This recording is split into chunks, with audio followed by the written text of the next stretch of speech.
আমরা 1 minute wait করি, সবাই জয়েন করুন।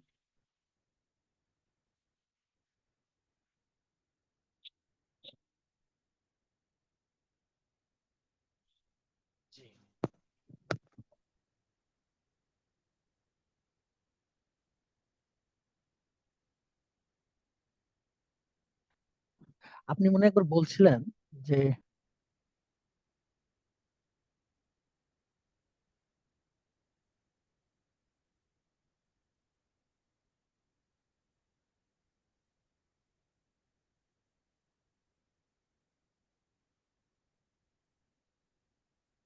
ওকে, 14-15 জন আছে, আমরা আলোচনা কন্টিনিউ করে বলছিলাম। মেবি লাস্টের কথাগুলো শুনতে পারেননি কেটে যাওয়ার কারণে। বলছিলাম যে ইউটিউবে যে ভিডিওগুলো ডেভেলপমেন্ট পার্সপেক্টিভে বলা, আমরা এখানে ওই ডেপথে যাব না। তো প্র্যাকটিস যখন করতে যাব, ইউটিউব ভিডিও বা অনেক আলোচনা কি করে, বিভিন্ন software set up TET up করতে বলে। যদি আপনি লোকালি ইউটিউব ভিডিও দেখে সেট আপ করতে পারেন, খুবই ভালো। আদারওয়াইজ দুশ্চিন্তার কিছু নেই। আমাদের অনলাইনে অনেক কম্পাইলার আছে, যে কোনো একটা ব্যবহার করে আমরা অনলাইনে এইচটিএমএল প্র্যাকটিস করতে পারি।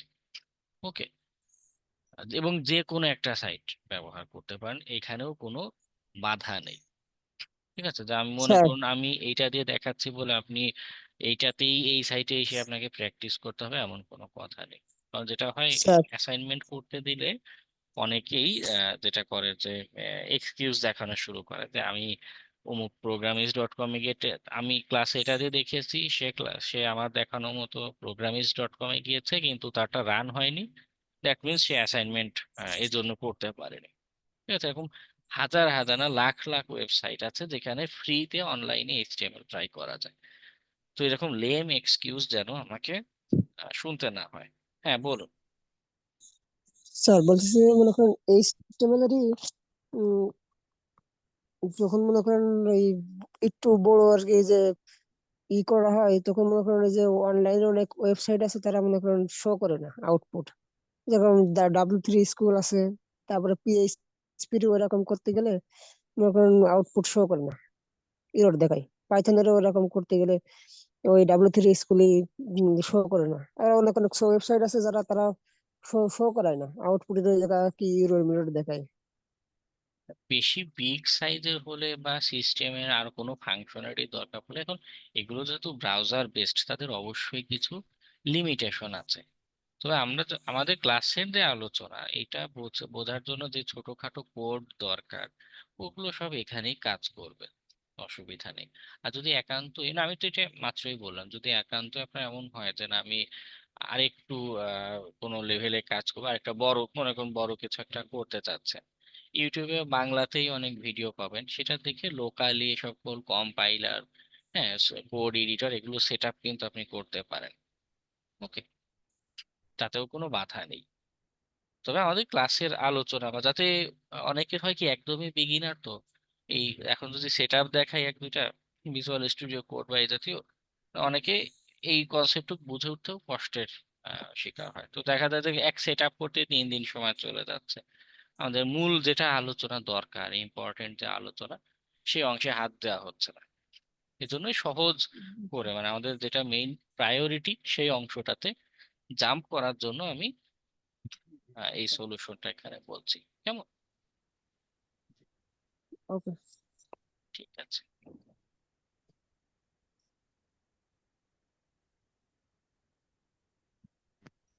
আচ্ছা আমি র্যান্ডমলি একটা সাইটে যাই। স্যার, আমার একটু সমস্যা ছিল। হ্যাঁ, বলুন। স্ক্রিন শেয়ার করে একটু দেখাবো। কি নিয়ে প্রবলেম? প্রবলেম হচ্ছে এই আমি একটা ওই যে ওই এর আগে আগে ক্লাসে অ্যাটেন্ড করতে পারি নাই।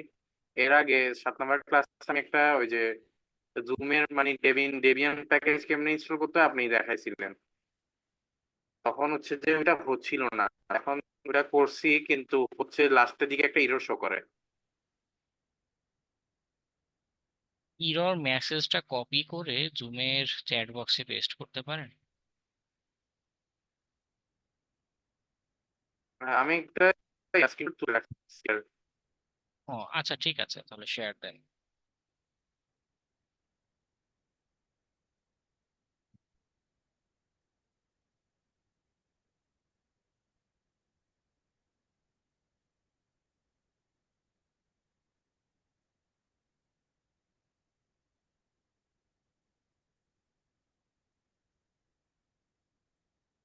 আচ্ছা, জুমে কতগুলো ডিপেন্ডেন্সি ইস্যু আছে। হ্যাঁ, ওর কতগুলো প্যাকেজ লাইব্রেরি দরকার পড়ে। আমি নিজেও, আমি একসময় লিনাক্স ব্যবহার করতাম মেইন ওএস হিসেবে। তো তখন আমি নিজেও এটা ফেস করেছি। এই ডিপেন্ডেন্সি ইস্যুর জন্য জুম ঠিকভাবে রান করে না, বা সেট আপ, যদি এই যে যে প্যাকেজগুলো মিসিং এগুলো দেখে দেখে সেট আপের পরেও জুম দেখা যায় ক্র্যাশ করে, ইস্যু করে। মানে উইন্ডোজে যতটা ভালো কাজ করে, লিনাক্সে সেভাবে সে কাজ করতে পারে না। সেজন্য বেটার হয় জুম বা এরকম গ্রাফিক্যাল সফটওয়্যার যেগুলো, সেগুলো উইন্ডোজ হোস্টে ব্যবহার করা বেটার।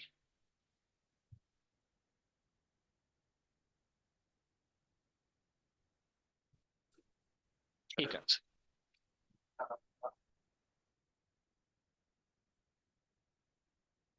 তো আমরা এইচটিএমএল এর আলোচনায় আসলাম।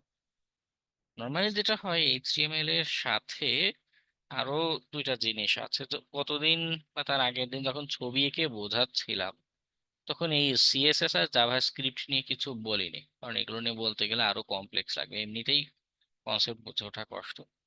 সিএসএস মূলত আমাদের এই ডিজাইন গুলো করার জন্য, যে ফন্ট কেমন হবে, এইটার কালার কেমন হবে, কোথায় থাকবে, ডান পাশে কতখানি ফাঁকা জায়গা থাকবে, বাম পাশে কতখানি ফাঁকা জায়গা থাকবে, মানে এই জাতীয় যাবতীয় ডিজাইনের বিষয় কন্ট্রোল করে। আর জাভা স্ক্রিপ্ট যেটা, এটা আমাদের এই যে ওয়েবসাইট গুলো আছে সেটাকে ইন্টারঅ্যাক্টিভ করতে সাহায্য করে। একটা বাটনে ক্লিক করলাম, একটা কোনো ফাংশনালিটি এক্সিকিউট হয়ে গেল। আমি, আপনারা যে জান না, ফুড পান্ডা, দারাজ, বিকাশ, হ্যাঁ, এখানে কি হয়, আপনি একটা বাটনে ক্লিক করছেন আর আপনার একটা পেমেন্ট হয়ে যাচ্ছে, বা একটা প্রোডাক্ট আপনার লিস্টে অ্যাড হয়ে যাচ্ছে। এই জায়গাগুলোতে জাভা স্ক্রিপ্ট কাজ করে। হ্যাঁ, এটা নিজেও একটা প্রোগ্রামিং এর মাধ্যমে বিভিন্ন লজিক ফাংশনালিটি এখানে লেখা হয়ে থাকে। ওকে, তো আমরা সিএসএস জাভাস্ক্রিপ্টে যাব না, আমাদের মূল আলোচনা এইচটিএমএল নিয়ে। ওকে, শুধু পিওর এইচটিএমএল এর কিছু বিষয় আমরা বুঝবো। আচ্ছা, এখানে ডান দিকে যেটা করছে, সে একটা ভার্চুয়াল ব্রাউজার দিয়েছে। ঠিক আছে, এই ডান দিকে যে অংশ, সে নিজেই একটা ব্রাউজার। এতে করে সুবিধা কি, অ্যাকচুয়ালি যেটা হয়, যেমন ছবি এঁকে বলেছিলাম যে আমি যখন একটা ওয়েবসাইট ভিজিট করছি, এই সার্ভার কি করে, এই এইচটিএমএল ফাইলের একটা কপি, এরকম একটা এইচটিএমএল ফাইল ক্রিয়েট করে সেটা আমাকে সেন্ড করে। ওকে, তো এখানে ওভাবে সার্ভার থেকে সেন্ড হচ্ছে না, আমাদের বোঝার সুবিধার্থে বা প্র্যাকটিসের সুবিধার্থে ডান দিকেই ফাইলটা শো করিয়ে দিচ্ছে। ওকে, তো এখানে ব্যাকগ্রাউন্ডের যে মেকানিজম আমরা ছবিতে দেখেছিলাম সেরকম ঘটনা ঘটছে না, একটা ভিন্ন এনভায়রনমেন্ট এখানে ক্রিয়েট হয়ে আছে। আচ্ছা, তো আমরা আলোচনায় যাই। বিষয় যেটা হয়, এইচটিএমএলটাকে অনেকে প্রতীকী অর্থে বিভিন্ন কথা বলে। যেমন এইচটিএমএলটাকে অনেকেই মানব দেহের কঙ্কালের সাথে তুলনা করে। দেখবেন বিভিন্ন ইউটিউব ভিডিও বা এক্সাম্পল এটা বলছে। কেন, কঙ্কালটা হচ্ছে আমাদের বেসিক গঠন বা স্ট্রাকচার, তাই না? কঙ্কালের উপরে আল্লাহ তাআলা আমাদের মাংস দিয়েছে, তার উপরে চামড়া দিয়েছে, তার উপরে আরো বিভিন্ন জিনিস দিয়ে, তারপরে তো আমাদের ফুল বডি, তাই না? ওয়েবসাইটের ক্ষেত্রেও সেরকম। এই যে এইচটিএমএল, সে মূলত একটা কাঠামো তৈরি করে কঙ্কালের মতো। এখন শুধু কঙ্কাল দেখে তো আসলে ভালো লাগে না, তাই না? বিশেষ করে রাতের বেলা যদি দেখেন জানালার পাশে একটা কঙ্কাল আহ, লাফালাফি করছে বা হাত পা নাড়াচ্ছে, তখন কিন্তু আপনি চিৎকার চেঁচামেচি করে উঠবেন, সেটাই স্বাভাবিক। তো শুধু কাঠামো দেখে ভালো লাগে না, বা ভালো লাগবে না, আরো ওই যে সিএসএস জাভাস্ক্রিপ্ট সেগুলোর দরকার পড়ে। তো আমরা কাঠামোটা তৈরি করা দেখি। তো কাঠামোর কি হয়, একটা শুরু থাকে একটা শেষ থাকে, তাই না? একটা পিলারের কি হয়, পিলারের মাটির নিচে একটা গোড়া থাকে, এবং মাটির উপরে বা যে আমাদের ছাদ পর্যন্ত একটা তার লিমিট থাকে, তাই না? ওকে, তো এই যে এইচটিএমএল, এরও একটা কাঠামো, এর একটা স্টার্টিং পয়েন্ট থাকে এবং একটা এন্ড পয়েন্ট থাকে। তো যেখান থেকে আমার এইচটিএমএল লেখা শুরু এবং যেখানে শেষ, এখন বিষয় হচ্ছে এই যে লিখছি এটা কে পড়বে? এটা পড়বে কিন্তু আমাদের ব্রাউজার, আমাদের এই যে কম্পিউটার যে ব্রাউজার আছে সে এটা পড়বে এবং এটাকে ইন্টারপ্রেট করবে। এই যে এইখানে এই শব্দটা লেখা, এই এইচটিএমএল লেখা দেখে ব্রাউজার বুঝে যাবে এটা একটা এইচটিএমএল ফাইল, এটাকে এইচটিএমএল এর মতো করে ট্রিট করতে হবে, তাই না? আচ্ছা, তো এই এইচটিএমএল ফাইলে আমি শুরুতে বলে দিচ্ছি এটা একটা এইচটিএমএল এবং এইখানে এইচটিএমএল শেষ। এখন আপনার মাথায় কোয়েশ্চেন আসতে পারে যে এটার এক্সটেনশন হচ্ছে ডট এইচটিএমএল, এটা ফাইল এইচটিএমএল, আমি লিখছি এইচটিএমএল, সবকিছু এইচটিএমএল, তাও কেন আমাকে এই সীমারেখা বলে দিতে হবে? ব্রাউজার কি বুঝে নিতে পারে না যে ভাই এটা এইচটিএমএল মানে পুরোটাই এইচটিএমএল? এখানে এত কেন আহ, বলার দরকার? কাহিনী আছে। আমরা যখন প্রোগ্রামিং এর আলোচনায় যাব তখন দেখব যে এইচটিএমএল এর ভিতরে আবার প্রোগ্রামিং লেখা যায়, ভিতরে লেখা যায়, বাইরে প্রোগ্রামিং লেখা যায়, প্রোগ্রাম করা যায়। হ্যাঁ, সরি। তো এই এক ফাইলের ভিতরে প্রোগ্রামিং যখন অ্যাড করা যায় তখন ব্রাউজার যেন আবার কনফিউজড না হয়ে যায়, এর জন্য আমরা বাউন্ডারি ক্রিয়েট করে দিচ্ছি যে এইখানে আমার এইচটিএমএল শুরু, এইখানে এইচটিএমএল শেষ। ওকে, এই বাউন্ডারির ভিতরে আমাদের দুইটা পার্ট উল্লেখ করা দরকার পড়ে, একটা হচ্ছে হেড এবং হেডেরও শেষ করতে হয়, আর একটা হচ্ছে বডি। ওকে, যদি আমাদের হেড আর বডির কনসেপ্ট আলাদা, আমাদের হেডে কি হয়, আমাদের হেড আর বডি একসাথে কাজ করে। এইচটিএমএল এর হেডে মূলত যেগুলো তথ্যগুলো থাকে, যেমন আমাদের এখানে এই যে ফেসবুকের ট্যাবটা দেখতে পাচ্ছেন আমার, এই যে নামে ফেসবুক দেখাচ্ছে, এর একটা লোগো দেখাচ্ছে, তাই না? যে এই যে বিষয়গুলো দেখাচ্ছে, হ্যাঁ, এখানে কেন ফেসবুকই দেখাচ্ছে? কারণ এখানে আরেকটা ট্যাগ অর্থাৎ টাইটেল ট্যাগ দিয়ে স্পেসিফাই করা যে এটা, মনে করুন শিখন বলে দিন, শিখন ক্লাস। তাহলে কি হবে, ওয়েবের এই যে টাইটেলে ফেসবুকের জায়গায় ইশিখন ক্লাস থাকবে। আমাদের এখানে দেখুন ভার্চুয়াল যে ব্রাউজারটা ডান দিকে দেয়া, টাইটেল ইশিখন ক্লাস দিয়েছি, তাই কি হচ্ছে, তার আউটপুটেও ইশিখন ক্লাস দেখাচ্ছে। ওকে, এবং এখানে অ্যাডিশনাল আরো কিছু ইনফরমেশন থাকে, মেটা জাতীয় কিছু ট্যাগ থাকে, এরা মূলত আমাদের যে এসইও করতে হয় না, আমাদের search engine optimisation, SEO, marketing, এই জাতীয় জিনিসপত্রের তথ্য আমরা হেড পোর্শনে দিয়ে থাকি। ওকে, হেডে যা যা তথ্য দেই এগুলো ব্রাউজারে অর্থাৎ আমাদের মূল ওয়েব পেজে এগুলো শো করে না। আমরা বডির ভিতরে যা লিখবো স্যার, ছোট্ট এইটা একটা কোয়েশ্চেন ছিল। হ্যাঁ, বল। আসলে মানে এইচটিএমএল জিনিসটা মূলত ইথিক্যাল আমার কি কাজে লাগে একটু আরেকবার যদি বলতেন। আচ্ছা, আমাদের অনেক সময় হ্যাকিং এ যে পেলোড গুলো আমরা ক্রিয়েট করি, কয়েকটা রিজন আছে। প্রথমটা হচ্ছে পেলোড নিজে যদি ক্রিয়েট করতে চাই, বিশেষ করে অ্যাপ্লিকেশনের যে পেলোড গুলো হয় অ্যাপ্লিকেশন এক্সপ্লয়েট করার ক্ষেত্রে, অনেক ক্ষেত্রে আমাদের এই এইচটিএমএল এর কনসেপ্ট সেখানে আসে। দেখা যাচ্ছে যে কোডটা লিখছি ওটা পুরোটা পিওর এইচটিএমএল এ লেখা, অথবা একটা পোর্শন পাইথন প্রোগ্রাম আর একটা পোর্শন মানে একই লাইনের অর্ধেক পাইথনে লেখা অর্ধেক এইচটিএমএল এ লেখা, এটা একটা। আবার মনে করুন আমি নিজে লিখছি না, অন্যের লেখা কোনো কোড বা হ্যাকিং টুলস ব্যবহার করতে যাচ্ছি, সেখানে আমাদের এইচটিএমএল থাকতে পারে বা দরকার পড়বে। আবার অনেক সময় দরকার পড়ে যেমন সোশ্যাল ইঞ্জিনিয়ারিং যে অ্যাটাক গুলো হয়, অথবা আমাদের অ্যাপ্লিকেশনের, সাপোজ আমি যে যাকে হ্যাক করছি সে নিজে একটা ওয়েবসাইট বা আমাদের নিজের একটা সাইট বিল্ড করা দরকার পড়ছে। ওকে, তো আমাদের অনেক অনেক এরকম অটোমেশনের টুলস আছে সত্য, কিন্তু আমরা যদি কাস্টমাইজ নিজের মতো করে একটা কিছু বিল্ড করতে চাই, অটোমেশন টুলস পুরো 100% আমার মন মতো দিতে পারবে না। তখন কি হচ্ছে, আমার নিজের ছোটখাটো কিছু মডিফিকেশন করতে হচ্ছে। তো মডিফিকেশন যখন করব, আমি একটা proof of concept, suppose recent একটা ঘটনা বলি যে আমি একটা ব্যাংকিং অ্যাপ্লিকেশনের সিকিউরিটি টেস্ট করছিলাম। তো তখন একটা দুর্বলতা খুঁজে পেলাম। এখন এটা যে একটা দুর্বলতা এবং এটা যে তাদের বিজনেসে ইম্প্যাক্ট ফেলতে পারে, এটা প্রমাণ দেখাবো কি করে? প্রমাণ দেখানোর জন্য আমার কি করতে হলো, তাদের যে লগ ইন পেজ, ওয়েবসাইটে লগ ইন পেজ থাকে না, ওরকম হুবহু একটা লগ ইন পেজ তৈরি করা দরকার পড়লো। ঠিক আছে, না হলে আমি দুর্বলতাটা এমন যে আপনি ক্লিক করবেন, হুবহু তাদের লগ ইন পেজ দেখাবে, কিন্তু ক্রেডেনশিয়াল যখন দিচ্ছেন সেটা হ্যাকারের কাছে চলে যাচ্ছে, তাদের ওয়েবসাইটে লগ ইন হচ্ছে না। তো এটা যথেষ্ট ইম্প্যাক্টফুল একটা দুর্বলতা, এবং এই ধরনের দুর্বলতা দিলে তারা কি করবে, গুরুত্ব সহকারে আমলে নিবে। নাহলে শুধু যদি বলি যে তোমার বিজনেসে ইম্প্যাক্ট আছে, দে ডোন্ট কেয়ার। ওকে। তো এই যে আমি একটা প্রমাণ দেখাতে চাচ্ছি, সেখানে আমার নিজে একটা সাইট বিল্ড করে দেখাতে হচ্ছে যে এই ধরনের হুবহু তার লগ ইন পেজের মতো একটা পেজ আমাকে বিল্ড করে দেখাতে হচ্ছে। তো আমি হ্যাকিং এর পেলোড নিজে বানাই, অথবা অন্যের লেখা হ্যাকিং এর টুলস ব্যবহার করি, অথবা নিজে যদি সাইট বিল্ড করা দরকার পড়ে হ্যাকিং এর কোনো প্রমাণ বা কোনো একটা মেথড অ্যাপ্লাই এর জন্য, তখন এই এইচটিএমএল গুলো সরাসরি আমার দরকার পড়বে। বিষয়টা ক্লিয়ার হয়েছে?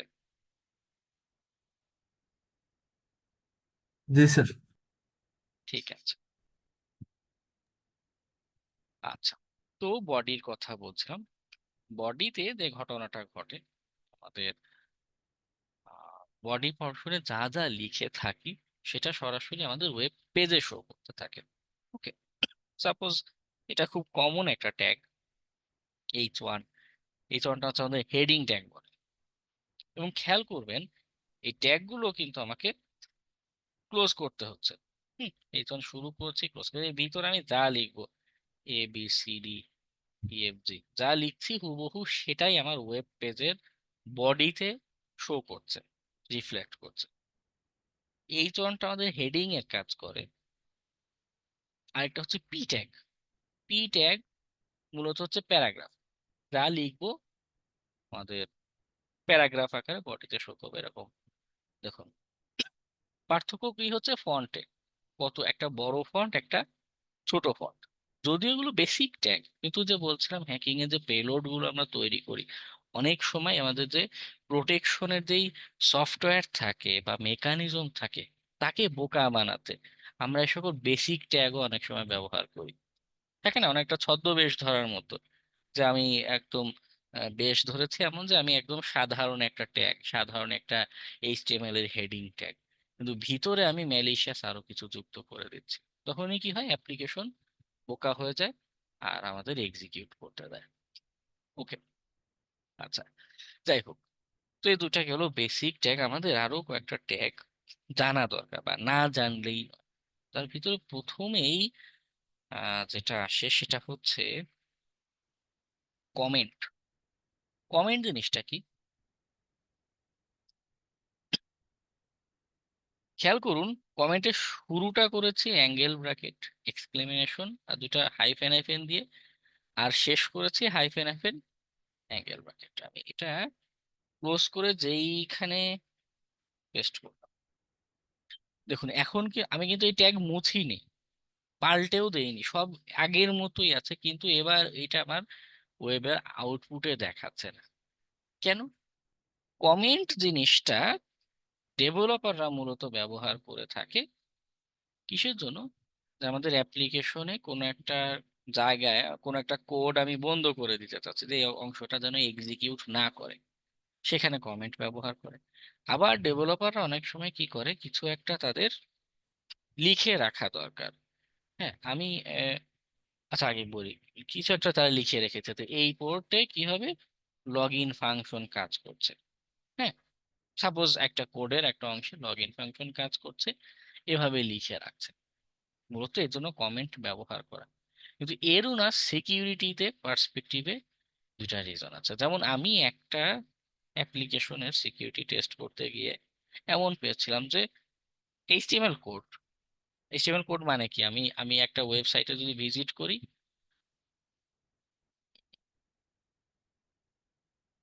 অর্থাৎ এই যে সাইটটা ভিজিট করছে আমি এখানে এইচটিএমএল দেখতে পাচ্ছি, তাই না? আমি এখানে সরাসরি দেখতে পাচ্ছি। আর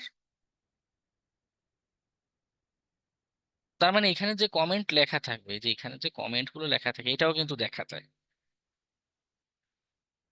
এখানে কিন্তু কমেন্টটা দেখা যাবে। ওকে।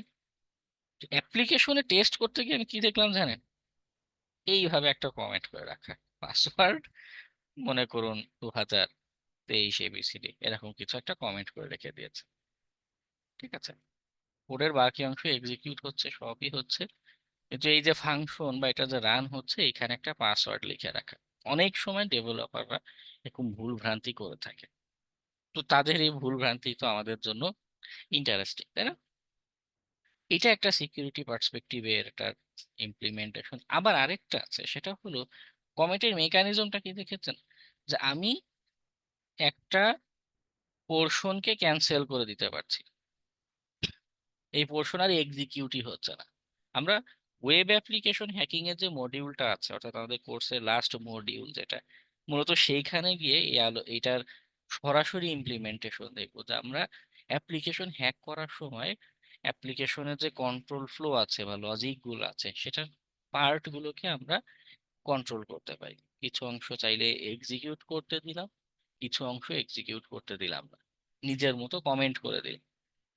ওকে, এটা চমৎকার ভাবে আমাদের কাজ করতে পারে।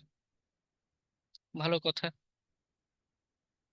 এরপরে আমরা আরেকটাতে যাই, সেটা হলো আমাদের লিঙ্ক ট্যাগ। এই লিঙ্ক ট্যাগও কি হয়, শুরু করতে হয়, শেষ করতে হয়।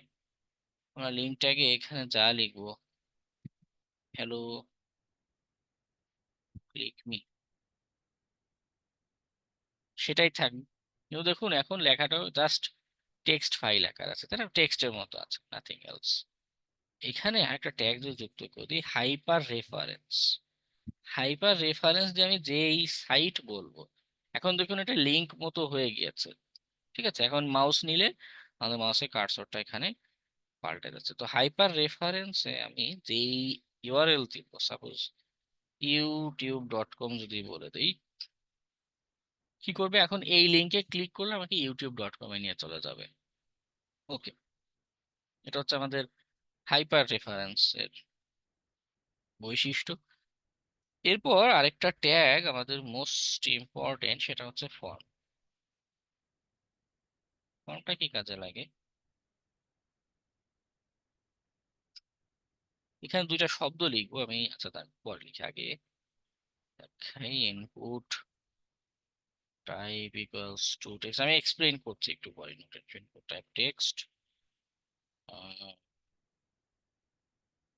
Place holder name.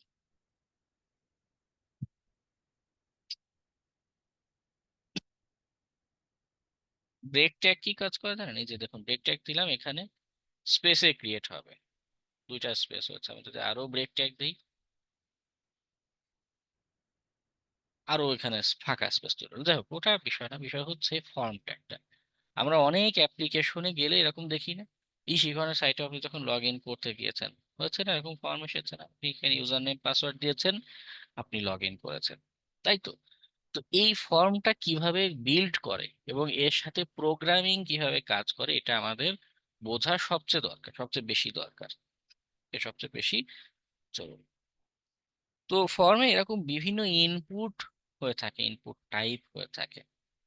একটু আগে বা মেবি গত ক্লাসে আপনাদের একজন সহপাঠী একটা সাইট সাজেস্ট করেছিল, আমি জানি না কতজন আপনার একটা ভিজিট করেছেন, সেটা হলো w3schools.com।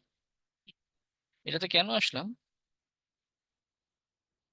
মানে এটা একটা রেফারেন্স গাইড হিসেবে কাজ করবে। এখানে HTML ফর্ম ইনপুট টাইপস, এই যে এই পেজটাতে গেলে, হ্যাঁ, অনেক ধরনের ইনপুট টাইপ হয়। Input type image, month, number, password, হ্যাঁ, এবং প্রত্যেকটার এক্সাম্পল দেওয়া আছে যে এই ইনপুট টাইপে কি হবে, এই ইনপুট টাইপে কি হবে। ঠিক আছে, আপনাদের অবশ্যই এটা এই সাইটটা ভিজিট করে একবার এক্সাম্পল গুলো দেখবেন। আমি এটা এখানে দেখাই, আমি এক্সপ্লেন করি যে এখানে আসলে কি ঘটছে বা কি হবে। ওকে, এখানে লেবেল ট্যাগ দিয়ে মূলত এই যে ফার্স্ট নেম, উপরে নাম দেখাচ্ছে, ইনপুট টাইপ দিয়ে রেখেছে টেক্সট। ইনপুট টাইপের সাথে দুইটা ফিল্ড আছে, এটা খুব জরুরি, বিশেষ করে প্রোগ্রামিং যদি অ্যাড করতে চাই, এবং আরো পরবর্তীতে গিয়ে তখন হ্যাকিং এর কনসেপ্টে ঢুকবো। যে ডাটা যে পাস করছে, ডাটা যে প্রসেস হচ্ছে, সেই কনসেপ্টে বের করবো। একটা হচ্ছে নেম আর একটা হচ্ছে আইডি। নেম বা আইডি কোনটা, এই যে ফিল্ডটা ফর্মটা, এটা ব্ল্যাঙ্ক স্পেস না, এখানে যে ভ্যালুটা দিচ্ছি এটা তো প্রোগ্রামিং কে ক্যাচ করতে হবে, তাই না? ওই যে অনেকটা ক্রিকেট খেলার সময় যে পিছনে উইকেট কিপার থাকে, ও কি হয়ে থাকে, সবসময় প্রস্তুত হয়ে থাকে না একটা হাতে হ্যান্ড গ্লাভস পরে? ওকে তো ক্যাচ ধরতে হবে বলটা, তাই না? তুই ক্যাচ ধরতে গেলে তো একটা ক্যাপাসিটির দরকার আছে। তো এই যে ফিল্ড, এই যে বক্সটা, এটার একটা নাম দিয়ে দিচ্ছি, এটা একটা আইডি দিয়ে দিচ্ছি। তো এই বক্সটার নাম হচ্ছে এটা, বক্সটার আইডি হচ্ছে এটা। এই নাম ধরে হচ্ছে আমাদের প্রোগ্রামিং এই ডাটাটা প্রসেস করবে। ওকে, এটা নিয়ে নো টেনশন, আমি প্রোগ্রামিং এর ক্লাসে এটা দেখাবো কিভাবে ও ডাটাটা হ্যান্ডেল করে। তো এখানে ফর্মে আরেকটা দুইটা জিনিস লিখবো, আপাতত এটা বুঝবেন না আমি জানি, তারপরও শুধু জেনে রাখুন এখানে দুইটা বসাতে হবে। যখন আমরা প্রোগ্রামিং এর আলোচনাটা করব ওয়েবের, তখন কনসেপ্ট আপনার ক্লিয়ার হবে। Okay? প্রথমটা হচ্ছে অ্যাকশন। অ্যাকশন ফিল্ডে যে ভ্যালুটা দেই, সাপোজ এটা আমি দিলাম for example log in dot PHP. এখানে থিমটা পাল্টাতে পারলে ভালো হতো মনে হয়, তাই না? এই লেখাগুলো বোঝা যাচ্ছে?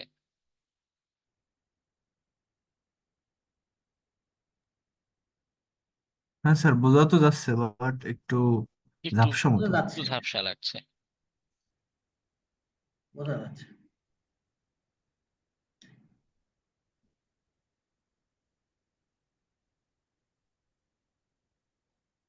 ডব্লিউ3 স্কুল দিয়ে দেখাই।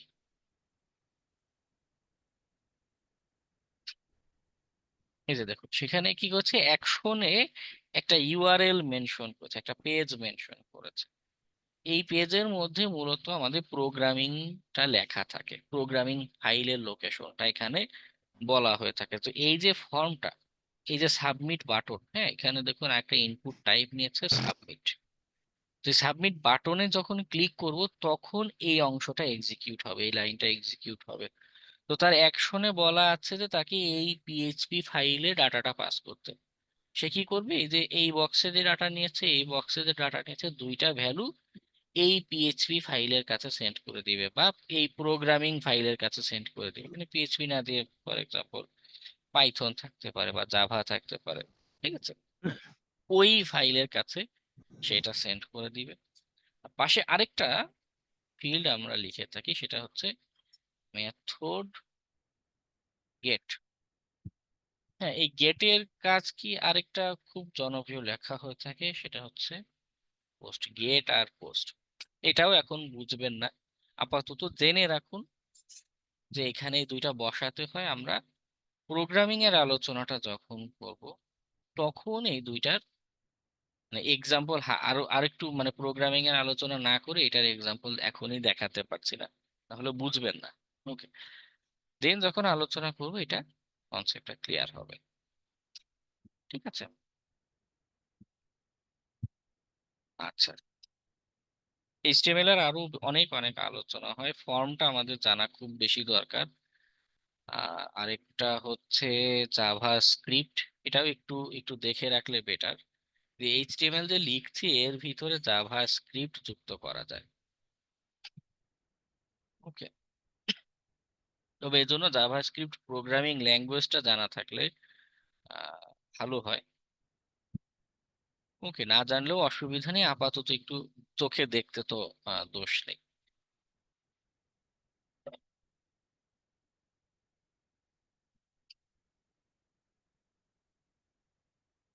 দেখুন, যদিও এটা পুরোটাই এইচটিএমএল ফাইল, কিন্তু তাই না, পুরোটাই এইচটিএমএল ফাইল, তার ভিতরেও আমি একটা স্ক্রিপ্ট এখানে যুক্ত করতে পেরেছি। স্ক্রিপ্টে এখানে কিছু ইভেন্ট বলা আছে, যেমন অন ক্লিক।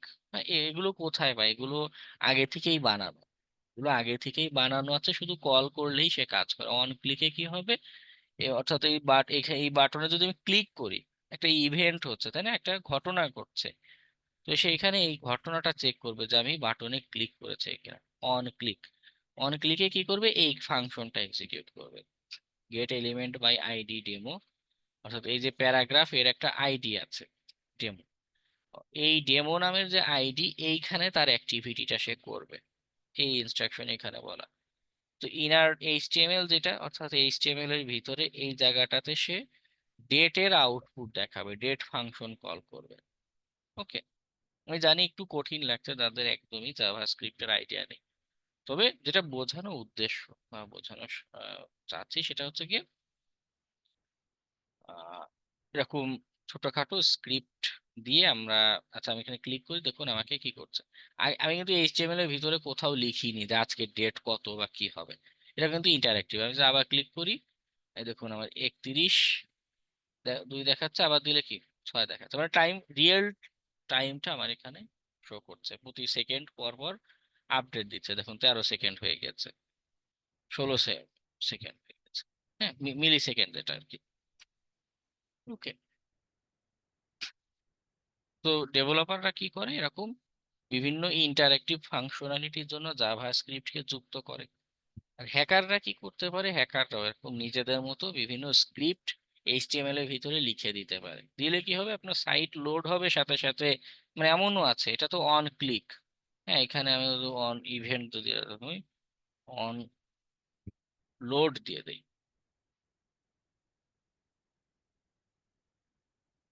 আচ্ছা অনলোডটা এখানে মেবি কাজ করছে না। যাই হোক, অনলোড দিলে যেটা হবে, পেজ যখনই লোড নেবে, লোড নেওয়ার সাথে সাথে আমাদের এই বাকি যে ইনস্ট্রাকশন লেখা আছে সেটা এক্সিকিউট হবে, সেটার আউটপুট দেখাতে থাকবে।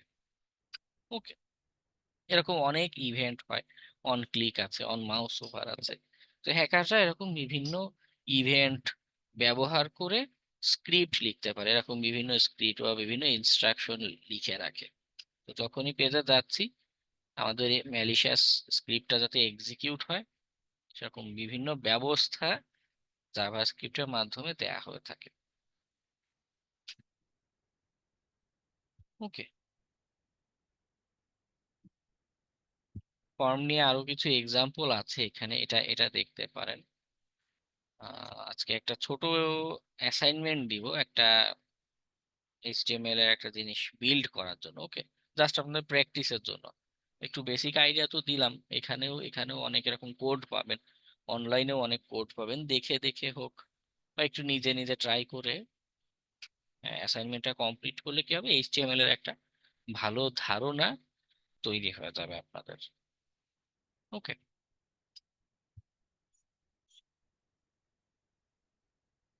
ঠিক আছে, আজকে আমাদের এইচটিএমএল এর আলোচনা এ পর্যন্তই তাহলে থাকুক।